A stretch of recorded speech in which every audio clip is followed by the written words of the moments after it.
Hey everyone, it's Eric and Roy, and we're back for another Hatchet Cast episode. And today we're going to be talking about suppressors. So kind of like a suppressor 101, some basic knowledge about suppressors. Is it worth it? Real quick, before we get started, go ahead over to the channel, hit that like and subscribe. What really helps us out is actually you liking the video and also sharing the content. So if you know somebody that can get something out of this, please share the video. And also, if you want to see any behind-the-scenes stuff, go check out our Instagram. But we're going to go ahead and jump right into it right now. Awesome. As fast as you can. No, you have more time than that. Pull your stock out a little more. No, I like that. All right. Been a long time. It's been a long time. It's been a long time. We haven't recorded together in a while. Schedules have definitely haven't lined. Yeah. We've been busy teaching classes. Also, Friggin' doing stuff. Yeah, so it's been good though. Still shooting a lot. Yeah, we are shooting a lot. Yeah, so shooting a lot suppressed lately. Nice caveat. Nice lead-in. All right, so yeah, is a suppressor worth it? I think that's something that a lot of people, because of the stamp process, a lot of people ask that question. If there wasn't a stamp process, I guarantee you it wouldn't even be a question. Yeah, first off, let's just get it out there. I mean, we cold-heartedly believe straight from the back that there should be no stamp process. Yeah. It's stupid. It's an infringement on your right. It is definitely an infringement on your rights. That's where we stand. I don't think we need to discuss that anymore. And I don't believe in funding unconstitutional branch that tries to enforce things. I don't believe in it, but that's kind of where we're at right now. So with that, how easy is that process? So that's one of the things. Owning a shop and selling stuff, doing retail, selling suppressors, filing Form 4s for people. It's really not as difficult as what people make it out to be. So many people have that fear of buying a suppressor because of how difficult it may be. All right. It's really not difficult. It's, for the most part, it's on the dealer. You're buying it from them. So they should be filling out your Form 4 for you, especially now with electronic filing. It's really, really simple. So you create yourself an ATF e-file account, buy it from your dealer. You'll have a password. You'll have a PIN number. You'll have a username, and pretty much buy it, pay for the tax stamp. The dealer does everything. If you come to a dealer that is set up to do electronic, silencer shop style dealer that has a kiosk, or come to a dealer like myself, I have a fingerprint machine. You can come see me. I'll do your passport photos. I'll do your fingerprints. Everything 100% is done in-house. The only thing that you would have to do is if you decide to do it on a trust. Okay. Right. The advantages to a trust, disadvantages to a trust sometimes. Advantage would be is that you can have people that obviously inherit it. Right. Disadvantages is if you have multiple responsible persons, every one of those individuals that are on there have to have a background check done on them. Oh, so wow. if me and Eric are on a trust together, we have a Barrel Hatchet Trust. Yeah. And Eric is a responsible person, I'm a responsible person, along with Tyler. Each one of us are going to be fingerprinted, passport photos, and we're all going to have our background checked. Wow. Okay, so sometimes that delays how fast you may get your can. Right. Is there anything wrong with that? No, it's great, because now Eric is equal owner. When we say responsible person, Eric is the equal owner of it as I am. Yeah. Tyler is also at the same time. Any one of us can be in possession of it at that time. Yeah. So it's not a difficult process. Your dealer should be able to explain it to you. There's a lot of great information out there on the tube. So jump out there. A lot of good videos.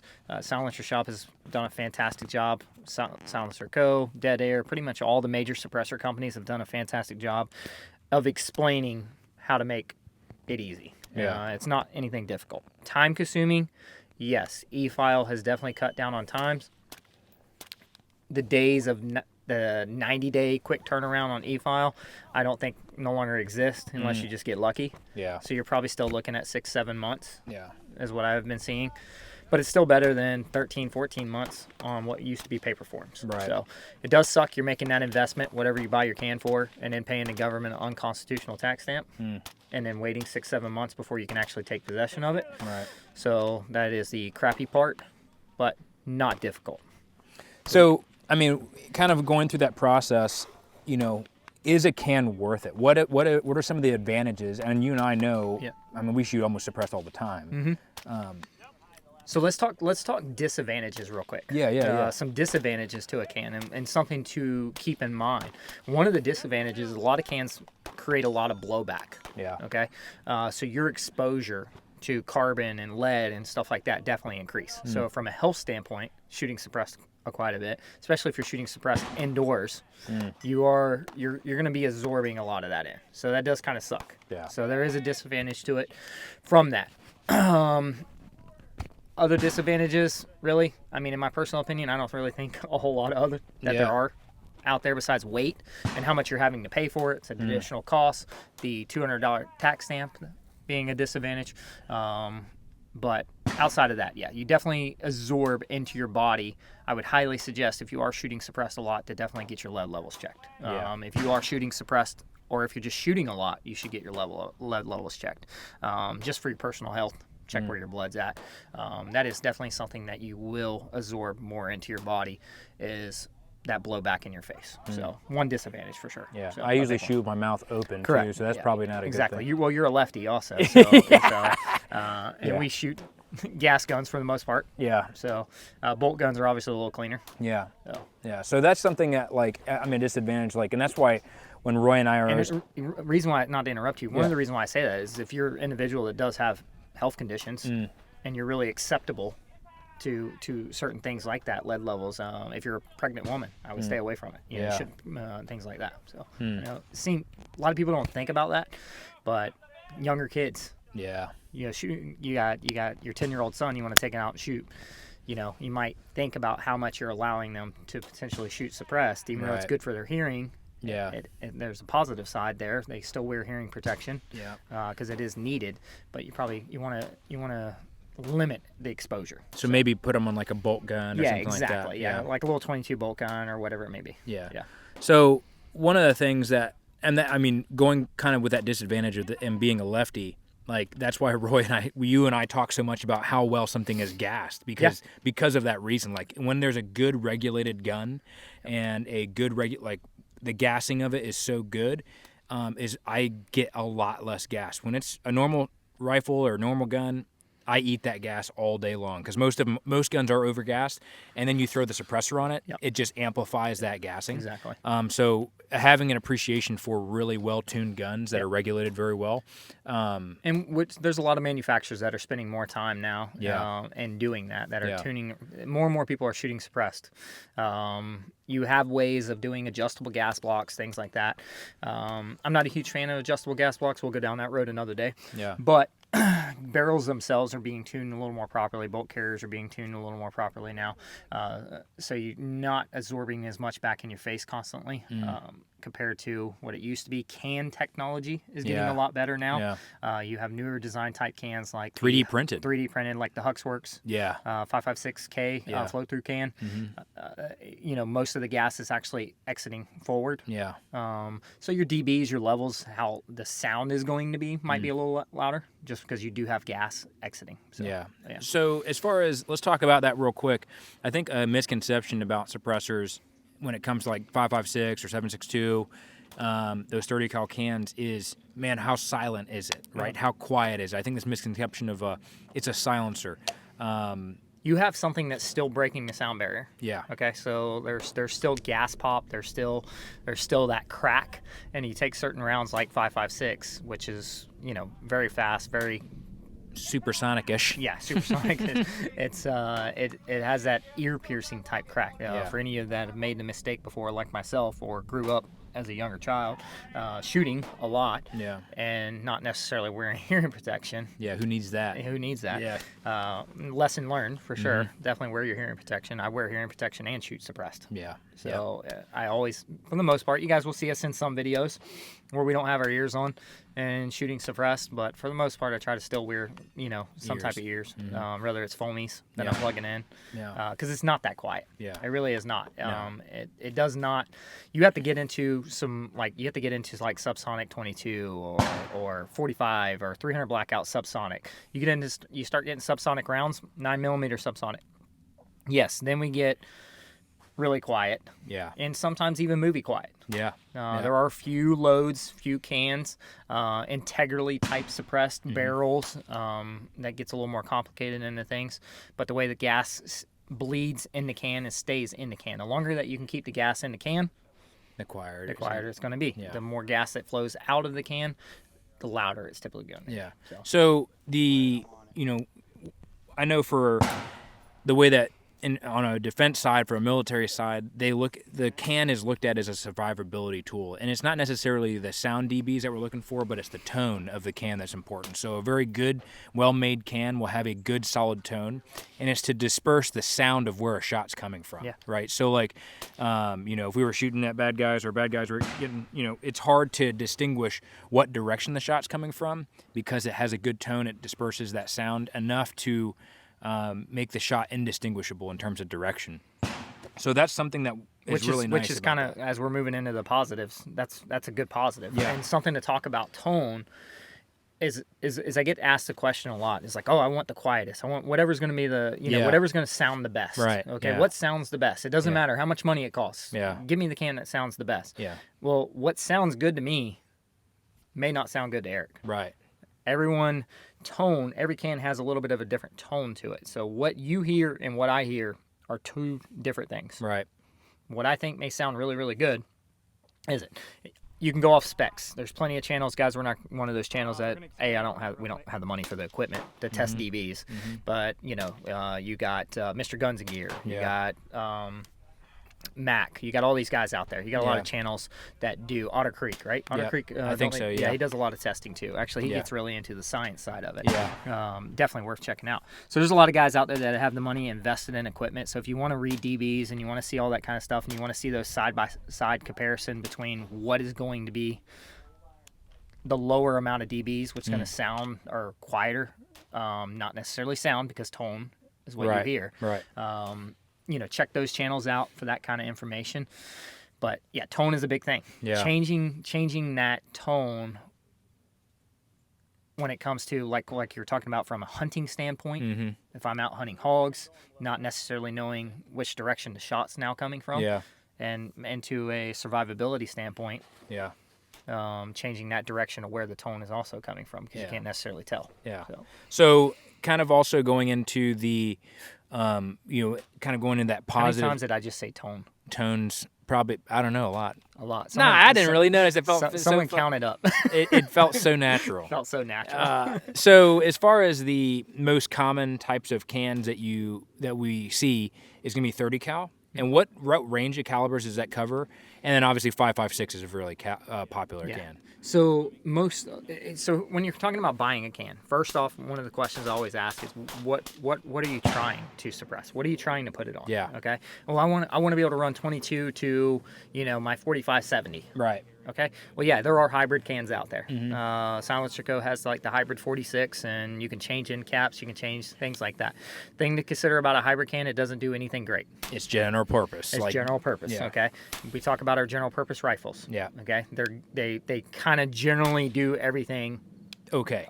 Yeah. Or / good. Yeah. Okay. There is no perfect rifle setup. Mark 12. Sorry. Okay. Yeah, excuse me. Mark 12. Yeah. 7.5 inch. Yeah. Yeah. With a cookie cutter on it. Exactly. God bless it. Yeah. So there really isn't a perfect can for everything, but there are hybrid cans. So if you just want to be the individual that buys one can that spends the $200 on the tax stamp plus the can, then yeah, go pick you up a hybrid can. Yeah. And you can run it on a lot of different types of firearms. Yeah. Nothing wrong with them. That's where you want to put your money in at. Go ahead and do it. For me, I like to dedicate systems. Yeah. Okay. Most of my 30 caliber cans are going to be rated at least up to 300 Win Mag. Yeah. Or 300 RUM or something like that. A high pressure type round like that. If it is rated up to that, obviously I can go all the way down to 5.56 without a problem. I can go down to 5.7, whatever it may be. Some of these modern cans, and a lot of them, my first 30 cal can was a complete sealed can. I couldn't change the end cap on it or anything, so it had a 30 cal hole in the front of it constantly all the time. So if I was shooting 5.56 out of it, obviously it has a larger hole, the gas is going to come out faster. Yeah. Correct?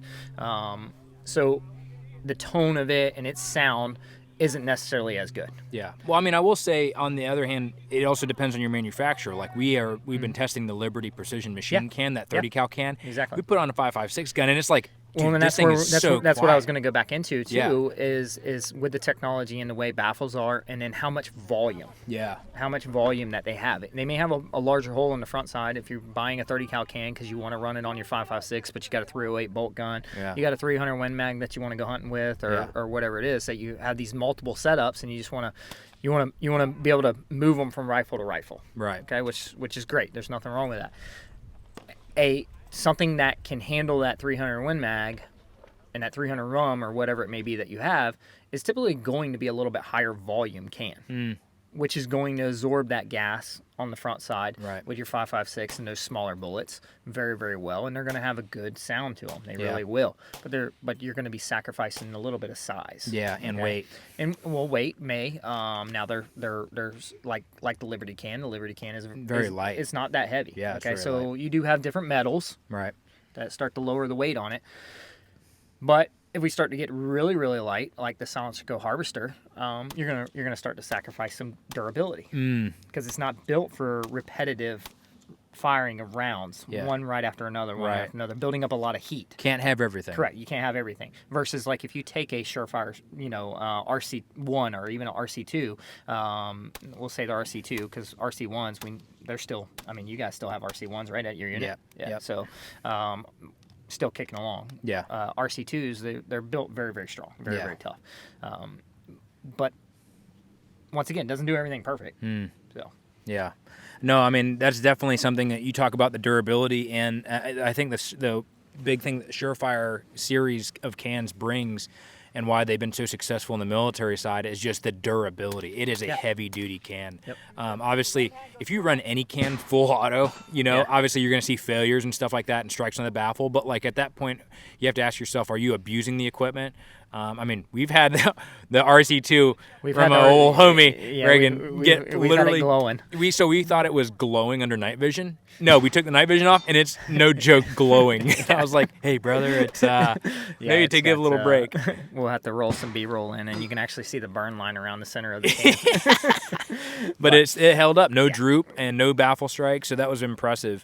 And good. I was gonna say back to where we were kind of heading before we went on that little tangent there. Sorry, I love it's all rabbit good. holes. Yeah, that's the best part about doing this. It's our show. We can do what we want. Yeah, exactly. If you don't like it, never mind. You guys love it. Yeah. So, but yeah, 30 cal cans are great. Stuff that's rated 300 Win Mag, nothing wrong with it. So ask yourself that question. No, once again, hey, all I'm going to put it on is I got a couple ARs I want to run it on, but I also want to be able to throw it on my 308 bolt gun. Okay, then go get yourself a 30 cal can, get yourself a Yankee Hill Resonator 2 or a like a Liberty Precision. Yeah. There's tons of great companies. Okay, to choose cans from nowadays.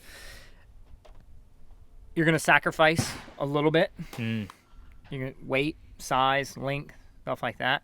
If you are primarily looking to run it on a 5.56 rifle, your fighting rifle, your go-to setup, your GPR, I would highly suggest picking up a 5.56 caliber can.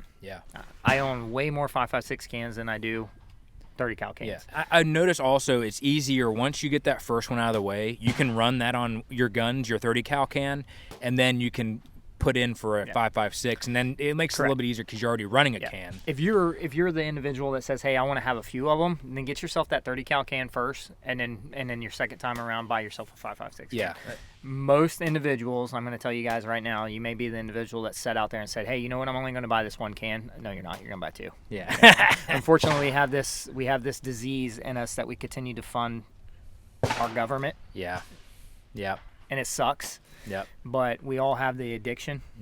And we've been struck with it. It's the same reason why you're listening to this show right now. I'm talking to you. You know who you are. Exactly. So we all have that addiction. Yeah. Okay. These guys over here on the other side of the bay should be shooting suppressed right now. I know, right? Freaking uncivilized. Uncivilized. If you guys are hearing it, we're sitting right outside one of the shooting bays. Recording this. But anyways, you're going to end up with a second one. For me, on my main go-to setups, my GPR, I like having a 5.56 can. It's definitely nice. And some of our favorites. We obviously the Surefire RC2, the Surefire Mini 2, Gen 2. The Recce from Griffin Armament. Yep, the Recce from Griffin Armament. That's a really, really good can. I'm excited to actually try Griffin Armament's new locking system on one of their cans. I can't remember what they call it, but I don't know, but we're real excited to try it, Griffin Armament. Yeah, Super excited. that's something to keep in mind. Is talking about mounting systems. Ooh, yeah. How So it actually QD mounts. versus direct thread. QD. So one of the positive sides to a lot of the cans is you have that ability to go QD, and just like for like the Liberty, we actually have the Liberty can set up right now with a dead air chemo adapter on the backside. We've ran that can with the Q Plan B adapter with some type of taper mount or Liberty's taper mount system. We've also ran it direct thread. Direct thread, yeah. So there's some universal type systems there to set up. So if Yeah. you guys have been buying guns, I know like Sons of Liberty, if you buy a rifle from Sons of Liberty, a lot of times they come pinned with the Nox, which is dead air chemo. Yeah. Doesn't mean you have to go buy a dead air can. Right. You can go still buy a Yankee Hill, turbo T2 or T3 that they have coming out, and then just run a dead air chemo adapter on the backside. Yeah. You're not stuck to necessarily, okay, well unless you're buying Surefire, you got a gun with a URGI upper that has a pin and welded Or American Defense. or American Defense or something like that, which I think ADM you can choose. They give you options, They yeah. give you options. Those guys are running Surefire muzzle devices, so if you want to stick with that, then you're going to have to pick up like a Surefire or wherever it may be. Yeah. Surefire, you don't have the ability to run different muzzle devices on. Correct, yeah. Compared to some of the others. So whenever it comes to QD, I know when we talk about like bulk gun or something like that, like you want to make sure that you don't have, because you can get a baffle strike if you have a device incorrectly put on there. So you talk about that a little bit? So I mean, you obviously want to make sure, and if you guys don't have the proper tools to to check all the bore alignment through the can, then a lot of gunsmiths should have it. Yeah. Take your can, take your muzzle device. You should not be mounting your muzzle device with a crush washer, Eric. Who's that? Who's that guy? Huh? I did that just to kind of test Roy's abilities. Exactly. Eric got his Is first it Yankee Hill? Yankee Hill can. And he brings the suppressor into the shop and the can into the shop and everything like that. And I think it was on the bolt gun, and he had a crush washer behind it. So do not do that, guys. You want two flat surfaces lining up against each other, two machined surfaces. Right. The precision machined muzzle device. Yeah, the crusher washer is precision machine. And theoretically, the precision machine barrel, the shoulder of the barrel. Yeah. But yeah, so take it to a gunsmith. If you don't have it, you can obviously buy a rod to check the bore alignment through your can. You don't want to end up with baffle strikes. Quality control out there in this industry sometimes lacks. Yeah. So just because you're getting a barrel from someone that you believe is necessarily great, regardless of how much money you spend on it, that bore could be slightly not aligned. Yeah. With the threads. Yeah. So you could potentially end up with it, baffle strikes. So definitely check that stuff out. I know one of the accessories, kind of jumping into that really quick, that I like to have that I didn't really have an understanding of when I first got into suppressors was a suppressor cover. And it was kind of like, oh, this is a cool thing, keeps the heat off, makes it nice to touch. But it was like it actually keeps the mirage off the can down, especially when I'm shooting long distance. But at the same time, it's also not burn proof. Like completely, you shoot that thing hot enough, it will burn off. So you got to be careful. One of the things about people ask me a lot of times, hey, should I run a suppressor cover? If I'm shooting distance, yes, I run a suppressor cover. Yeah, but it's almost like an accessory I take on and off. I take it on and off. It's not something that I leave on and it just stays there. Yeah. Okay. If you're burning rounds down, you're also keeping heat in. Yeah. Okay. You're wrapping that and insulating it so the heat is going to stay into the suppressor longer or the silencer longer. So I don't always run a suppressor cover. If we're shooting distance, we'll slide them on, especially if it's on a hot day. Yeah. Today the cans are cooling down pretty quick. We're in the 50s here in Florida, so we definitely got jackets on. Yeah. Yeah, it's a blizzard out here. It's a blizzard out here.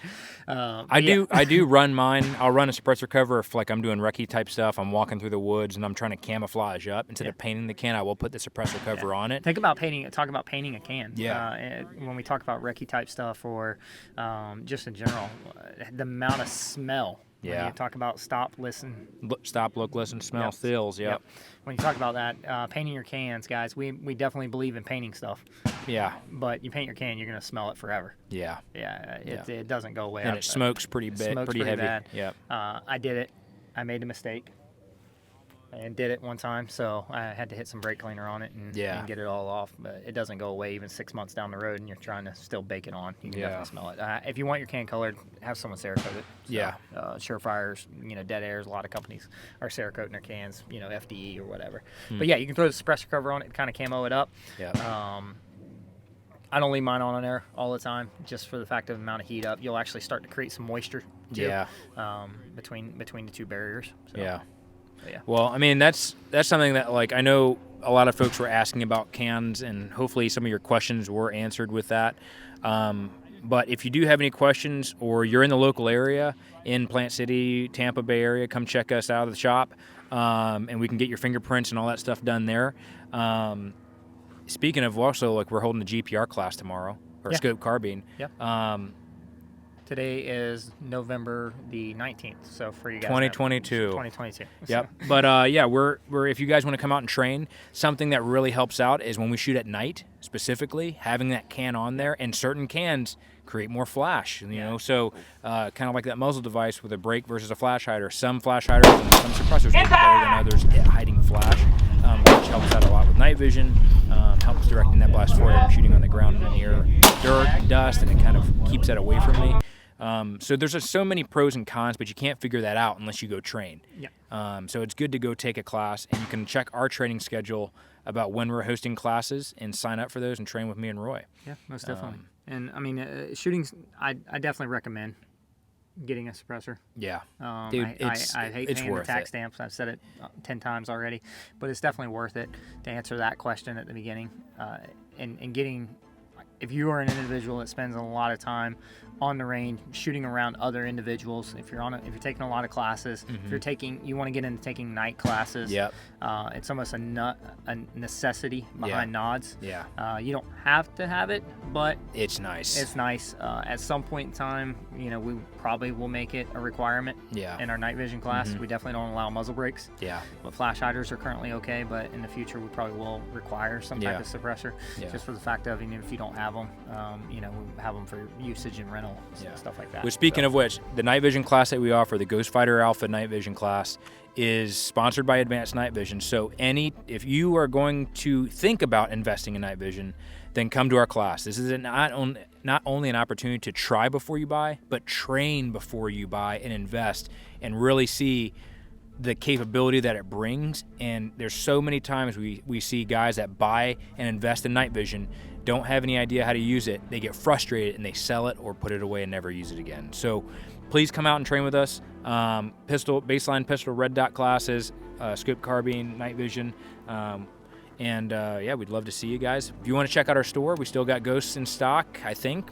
There will be more ghosts going up on the website right before Black Friday. And as of this day, we should have hats coming in here soon. So check out the website. Like I said, like, share, subscribe. Liking really, really helped us with the algorithm. But any final words? Final words, guys. Obviously, get out and train. We get a lot of questions about body armor. We do get a lot of questions about body armor. And I know this is not talking about suppressors, but check out AT Armor. Go down in the bottom down there. You'll see a discount code. Yeah, you'll see a discount code. You'll see an affiliate link. Check out AT Armor. That's we're running HESCO 210s right now. And we've gotten that from AT Armor. They got a good amount of stock, good supply. They're pretty quick at shipping. Use our discount code BH10. I think it is. It'll be in the description, and then also Primary Arms. If you order the link through our description with Primary Arms, they'll give you a free scope mount with your order. So check out the 2-10 GLX. We like that scope quite a bit. Yeah, it's pretty legit. Eric did a review on it in Echo Files, so check that scope out. If you need some body armor, check those guys out. You need any kind of other stuff that you may need, come visit me at the shop or give me a call. There you go. All right, guys, go out and train. Remember, you should just go train. All right. Damn it.